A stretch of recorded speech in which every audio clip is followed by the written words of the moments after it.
Students, तो आज इस लेक्चर में हम कंटिन्यू कर रहे हैं ज्योमेट्रिक प्रोग्रेशन के कुछ क्वेश्चन हमने पिछले वीडियो में किए थे। आज हम उससे आगे के क्वेश्चन कर रहे हैं, लेकिन आगे के क्वेश्चन करने से पहले कुछ फैक्ट्स के बारे में और बताता हूं मैं आपको। अगर आपको जीपी के अंदर तीन टर्म्स दी हुई है कि ए बी सी जीपी में है, तो उसमें हमेशा क्या होता है, क्योंकि जीपी में टर्म है तो रेशो तो उसकी क्या होनी है, बराबर होनी है। तो रेशो बराबर होगी तो बी अपॉन ए, यानी इन दोनों की रेशो और इन दोनों की रेशो बराबर हो गई। इसको आप क्रॉस मल्टीप्लाई करेंगे तो आपके पास ये रिजल्ट आ जाएगा। यानी आपके पास तीन टर्म्स ए बी सी अगर जीपी में है तो इसका मतलब जो मिडिल टर्म है उसका स्क्वायर इन दोनों के मल्टीप्लिकेशन के बराबर होगा। ये बात आ गई समझ में। अब जैसे हमने एपी में करा था कि अगर आपको तीन टर्म, चार टर्म या पांच टर्म्स का सम दिया हुआ है तो स्पेसिफिक टर्म्स हमें लेनी होती है। ऐसे हम जीपी में करते हैं कि अगर आपको तीन टर्म का प्रोडक्ट दिया है, जीपी में प्रोडक्ट देखना है और एपी में सम देखना है। तो जीपी में अगर तीन टर्म का प्रोडक्ट दिया है तो हम तीन टर्म लेंगे ए अपॉन आर, फिर ए आर। तो इसका पर्पस भी वही है कि जब आप इनको मल्टीप्लाई करेंगे तो आर से आर कट जाएगा, आपके पास ए की वैल्यू मिल जाएगी। आप अगर इस सीक्वेंस को ना लेके आप नॉर्मल सीक्वेंस भी लेते हैं वैसे भी क्वेश्चन हो जाएगा, लेकिन वैसे क्वेश्चन आपका लेंथी पड़ेगा। अब यहाँ पर अगर ऐसी पांच टर्म दी हुई है तो डिफरेंस हम एक और बढ़ा लेते हैं, इधर ए अपॉन आर स्क्वायर, फिर ए आर, फिर ए आर, फिर ए आर स्क्वायर। और अगर चार टर्म्स दी हुई है तो यहाँ पर डिफरेंस हम दो दो का कर देते हैं। एपी में भी हमने ऐसे ही किया था, यहाँ पर भी ऐसे ही करना है, ए अपॉन आर क्यूब, फिर ए अपॉन आर, फिर ए आर, फिर ए आर क्यूब। इस तरीके से आपको टर्म्स लेनी है अगर आपको अपने क्वेश्चन को थोड़ा सिंपल रखना है तो। अब हम क्वेश्चंस की तरफ चलते हैं थोड़ा सा, कि हमने पिछले वीडियो में भी एन के क्वेश्चन करे थे, यहाँ भी हम एन के ही क्वेश्चन अभी कर रहे हैं, यानी जो nth टर्म के क्वेश्चन है। तो फर्स्ट क्वेश्चन यानी जो क्वेश्चन नंबर 8 आपको दिया हुआ है, 7 क्वेश्चन ऑलरेडी हम वहां पर कर चुके थे। ये जो क्वेश्चंस मैं ले रहा हूँ ये अगर आपके पास आर्य पब्लिकेशन की बुक है तो उसमें से ये क्वेश्चन है, लेकिन अगर आप किसी और बुक का भी यूज कर रहे हैं तो भी चिंता मत कीजिए, क्वेश्चन इससे बाहर नहीं होंगे। तो क्वेश्चन है हमारा A B C are in AP पी। ये कह रहा है कि जो ए बी सी ये एपी में है और आपको जो शो करना है 3 raise to power A, 3 raise to power A, 3 raise to power B, 3 raise to power R in GP. ये आपको शो करना है, ये दिया नहीं हुआ है, ये दिया हुआ है, इसकी हेल्प लेनी है और उसको प्रूव करना है। अब इसकी हेल्प आप कैसे लेंगे यहाँ पर? अब आपको पता है कि अगर तीन टर्म अगर एपी में होती है तो जो मिडिल टर्म होती है उसका डबल बाकी दोनों के सम के बराबर होता है। तो 2b की वैल्यू जो है वो a प्लस सी के बराबर आ गई। अब हम इन तीनों को देखते हैं। अगर इन तीनों को आपको जीपी में शो करना है तो क्या दिखाना पड़ेगा आपको कि इन दोनों की रेशो और इन दोनों की रेशो बराबर है। तो हम इन पहले रेशो निकालते हैं, 3 अपॉन बी और 3 रेज़ टू पावर बी और 3 रेज़ टू पावर ए। इसकी रेशो निकाली, आपने इसको सॉल्व किया तो आ गया 3 raise to power B minus A. Clear हुआ यहाँ तक? अब हम अगले उसकी रेशो निकालते हैं, 3 raise to power C and 3 raise to power B. इसकी वैल्यू होगी 3 की पावर सी माइनस बी। अब इन दोनों को देखो, क्या ये दोनों आपस में बराबर हो सकते हैं? तो यहाँ पर देखो, आप वैल्यू पुट कर दो, आप सी की वैल्यू पुट कर दो आगे, ठीक है, किसी की भी पुट कर दो, सबसे आंसर निकल जाएगा आपका। अब यहाँ पर सी की जगह वैल्यू पुट कर दो 2b माइनस ए, 2b माइनस ए माइनस बी। इसको आप इससे सिंप्लीफाई करोगे तो 3 की पावर b माइनस ए। यहाँ पर देख रहे हो, यहाँ पर देख रहे हो, दोनों रेशो बराबर आ गई। अगर ये दोनों रेशो बराबर हैं इसका मतलब ये तीनों टर्म्स किस में है, जीपी के अंदर है। नेक्स्ट क्वेश्चन में कहता है इफ k 2k प्लस 2 एंड 3k plus 3 are in GP. जान है यार। तो बच्चों नेक्स्ट क्वेश्चन में आपको ये दिया हुआ है k 2k plus 2 3k plus 3 are in GP, then find k। अब k की वैल्यू जब आप यहाँ पर निकालेंगे तो क्योंकि ये जीपी में है, जीपी में है तो क्या हुआ, इन दोनों की जो रेशो आएगी 2k प्लस 2 अपॉन में k, और इन दोनों की जो रेशो आएगी वो बराबर होगी 3k प्लस 3 अपॉन में 2k प्लस 2। अब इनको आपको सिंप्लीफाई करना है, सिंप्लीफाई करके क्या करना है, k की वैल्यू निकालनी है। तो इसके लिए आप इसको क्रॉस मल्टीप्लाई करो, 2k को इस 2k से करेंगे 4k स्क्वायर, फिर 2k को यहाँ 2 से किया 4k, फिर इस 2 को इससे किया 4k प्लस में 4, इस k को इससे मल्टीप्लाई करेंगे 3k स्क्वायर प्लस में 3k। अब जितनी भी टर्म्स हैं सबको आप एक तरफ शिफ्ट कर लो, तो इधर है 4k स्क्वायर प्लस में 8k plus 4 minus 3k square minus 3k। यहाँ से आप सॉल्व करेंगे इसको तो 4k square minus 3k square, k square आ गया, 8k माइनस 3k 5k आ गया प्लस में 4। अब यहाँ से आप इसके फैक्टर बना दो। फैक्टर बनाने के बाद क्या होगा, यहाँ पर एक फैक्टर आ जाएगा आपका k+1 और एक फैक्टर आ जाएगा k+4। तो k की वैल्यू -1 हो सकती है और k की वैल्यू -4 हो सकती है। अब यहाँ पर क्वेश्चन में k की वैल्यू के साथ साथ ये भी पूछा गया आपसे इसकी जो रेशो है वो रेशो क्या है। तो कॉमन रेशो हम निकालते हैं। यहाँ पर कॉमन रेशो निकालने के लिए क्या करना है, आपको सेकेंड टर्म को फर्स्ट टर्म से डिवाइड कर देना है। तो यहाँ पर आ जाएगा 2k+2 डिवाइडेड बाय k। अब k की दो वैल्यू है क्योंकि आपके पास, तो दोनों वैल्यू आपको यहाँ पर पुट कर लेनी है। एक बार आप k की जगह -1 पुट करके देखते हैं, तो यहाँ पर ये आ गया 0/k यानी 0 आ गई। अब जो रेशो है, रेशो 0 अगर हो गई तो इसका मतलब सारी की सारी टर्म्स यहाँ पर 0 हो जाएंगी, ठीक है, क्योंकि रेशो का मतलब क्या है, मल्टीप्लाई करना है। अगर यहाँ पर आप k रेशो अगर आपने 0 निकाल दी तो वो सारी की टर्म सारी 0 हो जाएंगी, लेकिन ऐसा पॉसिबल यहाँ पर नहीं हो रहा। तो k = -1 पॉसिबल नहीं है। अब देखते हैं कि k = -4 पॉसिबल है या नहीं। तो उससे भी आप कॉमन रेशो निकालो।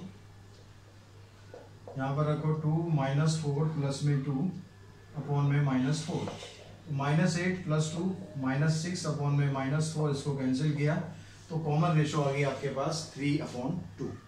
तो इस तरह से आप कॉमन रेशो इसकी निकाल सकते हैं। नेक्स्ट क्वेश्चन में चलते हैं। नेक्स्ट क्वेश्चन में आपको जो दिया हुआ है, इसमें उस टर्म्स के बारे में दिया हुआ है। फोर्थ टर्म दी हुई है आपको, क्वेश्चन नंबर 10 है यहाँ पर। इसमें कहता था fourth term of a GP is the square of its second term. क्या कह रहा है, fourth term of a GP, fourth term A GP square of its second term, ये दोनों बराबर हैं। And first term is -3, first term is -3, determine its seventh term. तो आपको इसकी सेवंथ टर्म फाइंड करनी है। अब यहाँ पर क्योंकि a4 दिया हुआ है, a4 को आप लिख सकते हो a⁻³ और a2 का मतलब हो गया a इंटू में r, इसका स्क्वायर, ठीक है। अब यहाँ पर a की वैल्यू तो आपको -3 दी हुई है, a की वैल्यू -3 पुट कर दिया आपने, ये हो गया a² r² से ये कैंसिल हो गया, -3r। यहाँ पर a² की वैल्यू ये पुट करेंगे आप, r की वैल्यू आपकी निकल जाएगी यहाँ से 9/-3, यानी r की वैल्यू आ गई -3। अब आपसे पूछा गया यहाँ पर सेवंथ टर्म। सेवंथ टर्म निकालने के लिए आपको क्या चाहिए, a चाहिए, r चाहिए, दोनों आपके पास है। ar⁶, a की जगह रखना आपको -3, r की वैल्यू भी -3, तो -3 की पावर आ गई 7। और -3 को आप 7 बार मल्टीप्लाई करके वैल्यू लिख दें या फिर इतना भी छोड़ दें, चल जाएगा, कोई दिक्कत नहीं है। नेक्स्ट क्वेश्चन है। नेक्स्ट में दिया हुआ है, कहता था sum of first 3 term of a GP is 39/10। GP की जो पहली 3 टर्म है उनका सम दिया हुआ है 39/10 and their product is 1 find the common ratio and the terms. तो ये सारी चीजें हम यहाँ पर लिख लेते हैं। अब क्योंकि यहाँ पर देखो प्रोडक्ट भी दिया हुआ है, प्रोडक्ट दिया हुआ है इसका 1 के बराबर, तो इसका मतलब जो आप जीपी यहाँ पर लेने वाले हैं, ये जीपी आपकी क्या हो जाएगी, क्वेश्चन नंबर 11। तो let 3 terms of GP, 3 terms of GP, पहली टर्म लेंगे आप a/r, फिर लेंगे a, फिर लेंगे ar, क्योंकि आपको 3 टर्म का यहाँ पर प्रोडक्ट दिया हुआ है। जैसे स्टार्टिंग में बताया था कि 3 टर्म का प्रोडक्ट दिया है, तो इस तरह से आप जीपी को लें। जो प्रोडक्ट आपको दिया हुआ है वो दिया हुआ है 1 के बराबर, तो यहाँ से आप a की वैल्यू निकाल सकते हैं, r से r कैंसिल, a³ = 1, यानी a की वैल्यू आ गई 1। अब इन तीनों टर्म का आपको प्रोडक्ट भी दिया हुआ है 39/10, सॉरी सम दिया हुआ है, तो a/r प्लस में a प्लस ar = 39/10। अब आपको यहाँ पर क्या करना है भैया, a की वैल्यू तो निकाल ही ली ना हमने, a की वैल्यू निकाल ली तो उसको पुट कर दो, आंसर आपका फिर इक्वेशन बनेगी, आंसर निकल जाएगा। तो a की जगह आ गया 1/r 1, फिर यहाँ पर आ गया a की वैल्यू 1 इंटू में r। तो ये वाला जो 1 है इसको आप उधर शिफ्ट कर लो, इधर रह गया 1/r प्लस में r 39/10 -1। एलसीएम लिया आपने, 1 + r² आ गया, इधर एलसीएम लिया 39 - 10, तो 1 + r² अपॉन में r = 29/10।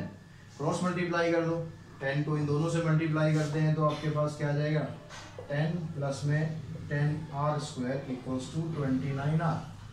अब यहाँ पर स्टैंडर्ड फॉर्मेट में लाने के लिए 29r को भी इधर ले लो और पहले 10r² को लिखो, फिर 29r प्लस में 10। अब यहाँ पर क्या करना है आपको, यहाँ तक का काम आप बड़े आसानी से आगे कर ही पाएंगे। स्प्लिटिंग मिले टर्म करनी है, r की 2 वैल्यू निकलेंगी और दोनों वैल्यू आपको निकाल देंगे। तो यहाँ पर देखो मल्टीप्लाई करने पर 100 आ रहा है, तो ऐसी जो टर्म आएंगे एक तो 25 आ जाएगा, एक 4 आ जाएगा। इसको आप मल्टीप्लाई करेंगे तो 100 भी आ रहा है और इसको सॉल्व करेंगे तो -29 भी आ रहा है। अब पहली जो दो टर्म है वहाँ पर आपने 5r कॉमन निकाल लिया, तो 2r -5, यहाँ से -2 कॉमन। तो ये सब तो आपको मेरे ख्याल समझाने की ज़रूरत है नहीं ज़्यादा, आप लोग बड़े अच्छे तरीके से आगे हो गया आपको फैक्टराइजेशन तो 10th क्लास में भी। एक फैक्टर ये आ गया, दूसरा फैक्टर ये आ गया, एक यहाँ से इसको 0 के बराबर पुट करेंगे, यहाँ से 0 के बराबर पुट करेंगे, r की वैल्यू 5/2 आएगी और r की वैल्यू 2/5 आएगी। अब दो वैल्यू r की आई हैं तो दोनों वैल्यू से आपको सीक्वेंस निकाल के दिखाना है। a की वैल्यू तो आपके पास a की है 1, तो अगर आपके पास a की वैल्यू 1 है, अगर आपके पास a की वैल्यू 1 है, r की वैल्यू 5/2 है, तो वो जो सीक्वेंस आएगा आपका, तो क्या आएगा वो सीक्वेंस, देखिए पहली टर्म है a की वैल्यू 1 होगी 1/r, तो 1 में 5/2 और फिर होगी 1, फिर होगी 5/2। तो इसको आप उल्टा करेंगे तो ये हो जाएगा 2/5, 1 और 5/2। ऐसे अगर आप a की वैल्यू 1 लेंगे और r की वैल्यू 2/5 लेंगे तो आपके पास GP क्या आ जाएगी, वही सीक्वेंस आएगा लेकिन उल्टा हो जाएगा, 5/2 पहले आएगा फिर 2/5 लास्ट में आ जाएगा। तो सीक्वेंस वही रहेगा, बस उसका ऑर्डर जो है वो उल्टा हो जाएगा। ऐसे ही क्वेश्चन हमने AP में भी किए थे, उसमें भी ऐसे ही हो रहा था, टर्म्स तो वही आ रही थी लेकिन सीक्वेंस उल्टा हो जाता था। तो स्टूडेंट्स नेक्स्ट क्वेश्चन हमें दिया हुआ है, the 3 numbers are in AP and their sum is 15। 3 number AP में दिए हुए हैं, उनका सम आपको 15 दिया हुआ है। इफ 1, 4 एंड 19, ये 3 नंबर आपको ऐड करने हैं, 1, 4 and 19 are added to these numbers respectively, the resulting numbers are in GP, then find the numbers. अब यहाँ पर 3 नंबर आपको AP में है जिनका सम 15 है, तो हम टर्म्स ले लेते हैं, एक तो A ले लेते हैं, फिर A + D और A + 2D। यहाँ से आपके पास इन तीनों का सम आ गया 15, तो A यानी 3A प्लस में 3D इक्वल्स टू 15। 3 कॉमन निकाल दें आप, A + D इक्वल्स टू 15, ये इक्वेशन बन गई आपकी फर्स्ट। 3 कॉमन निकालेंगे तो यहाँ पर 5 बचेगा। अब यहाँ पर जो अगली जो लाइन आपको दी है उसको बड़े ध्यान से समझना। यहाँ पर कह रहा है कि जो पहली टर्म है उसके अंदर अगर आप 1 ऐड कर दो, इफ A + 1, तो दूसरी टर्म है उसके अंदर आप 4 ऐड कर दो, A + D + 4, एंड तीसरी जो टर्म है उसके अंदर अगर आप 19 ऐड कर दोगे तो ये टर्म बन गई GP में। अगर ये तीनों टर्म GP में है इसका मतलब हुआ कि इनकी कॉमन रेशो बराबर है, तो इसको आप इधर लाएंगे A + D + 4 अपॉन में A + 1 इज इक्वल्स टू, इसको इधर लाएंगे तो A + 2D + 19 अपॉन में A + D + 4। अब इसको आगे सिंप्लीफाई करने से पहले, क्योंकि अभी अगर हम सिंप्लीफाई करेंगे तो थोड़ा सा लेंदी हो सकता है, तो हमें बेटर ये कि हम A की value in term of D यहाँ से निकाल लेते हैं। A की वैल्यू आ जाएगी 5 - D और उसको यहाँ पर सब जगह आप पुट कर दें। A की जगह आ गया यहाँ से 5 - D + 4, ये वाला D और रह गया, नीचे भी 5 - D + 1, 5 - D प्लस में 2D + 19, 5 - D + D + 4। तो यहाँ देखिए D कैंसिल हो जाएगा, 5 + 4 इधर आ गया 9, इधर आ गया 5 + 1 6 - D, इधर देखिए 2D - D बच गया, 19 + 5 24 अपॉन में 5 + 4 9। अब यहाँ पर हम इसको क्रॉस मल्टीप्लाई कर देते हैं। देखिए 9 × 9 = 81, 9 × 9 = 81 इक्वल्स टू, अब यहाँ पर 6 से इसको मल्टीप्लाई किया 6D + 144, फिर -D से इन दोनों को मल्टीप्लाई करेंगे, -D² - 24D। अब जितने भी टर्म्स हैं सबको आप एक तरफ कर लो, एक क्वाड्रेटिक इक्वेशन बन जाएगी। ऑर्डर में लिखते चलते हैं, पहले हम इसको इधर लाते हैं, D² 6D - 24D तो हो गया -18D, -18D को इधर लाएंगे, +18D हो गया, और 144 इधर आ गया, माइनस में आ गया 144, 81 इधर ऑलरेडी पहले ही था, प्लस में 81। तो इसको आपने सिंप्लीफाई किया, डी स्क्वायर प्लस में 18d माइनस कितना बच गया 63। अब यहाँ पर 63 के आपको ऐसे फैक्टर कर देने हैं जिससे आपके पास 18 आ जाए। तो 63 के फैक्टर क्या क्या हो सकते हैं, 21 को 3 से करेंगे, 21 को 3 से करेंगे 63 आ जाएगा, माइनस करेंगे 18 आ जाएगा। तो एक आ गया d प्लस 21 और एक आ गया d माइनस 3। तो ये दो फैक्टर आ गए, यानी d की वैल्यू माइनस 21 भी हो सकती है और d की वैल्यू प्लस 3 भी हो सकती है। अगर d की वैल्यू माइनस 21 है, if d equals to minus 21, तो पहले आप a की वैल्यू निकालो। d की जगह अगर माइनस 21 पुट किया, ये 21 इधर जाके प्लस हो जाएगा, यानी a की वैल्यू निकल जाएगी 26। तो a की वैल्यू 26 आ गई, d की माइनस 21 आ गई। तो जो आपके पास नंबर्स थे, नंबर क्या थे, ये थे। तो सीक्वेंस क्या बनेगा, देन टर्म्स आर, पहली टर्म है आपके पास a मतलब 26, दूसरी टर्म है a प्लस d यानी 26 माइनस 21, तीसरी टर्म क्या है a प्लस 2d यानी 26 प्लस में 2 इंटू में माइनस 21। इसको आप सिंप्लीफाई करेंगे तो पहली टर्म तो 26 आ गई, दूसरी टर्म 5 आ जाएगी, तीसरी टर्म कितनी आएगी माइनस 42, माइनस 42 में से इसको माइनस करेंगे तो माइनस 16।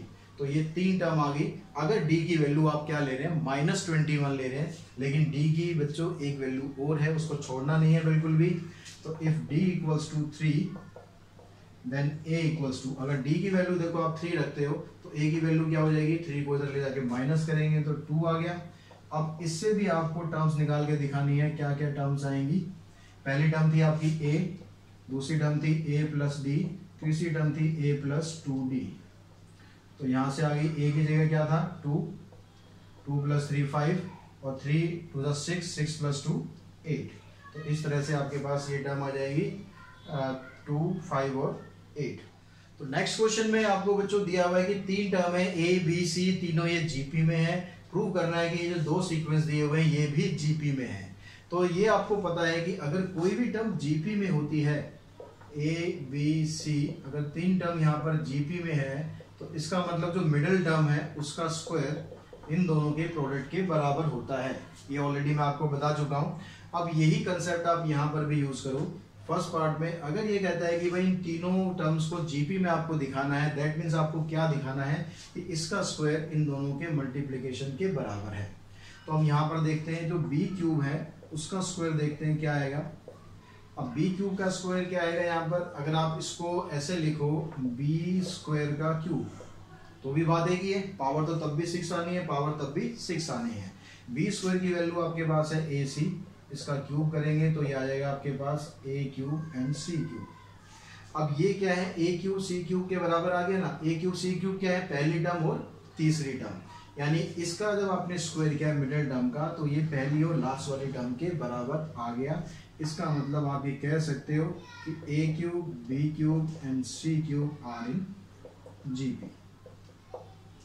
अब यही कंसेप्ट हम यहाँ भी फॉलो करते हैं। यहाँ पर जो मिडिल टर्म है वो ये दे रखी है आपको, तो इसका अगर आप स्क्वायर करते हैं ए बी प्लस में बी सी का होल स्क्वायर, वो इन दोनों के मल्टीप्लिकेशन के बराबर आ जाना चाहिए। अब देखो यहाँ पर ए बी प्लस में बी सी, यहाँ पर बी आप कॉमन निकाल दो, बी अपने कॉमन निकाला तो बच गया ए प्लस सी और इसका होल स्क्वायर। तो ये बन गया बी स्क्वायर इंटू में ए प्लस सी का होल स्क्वायर।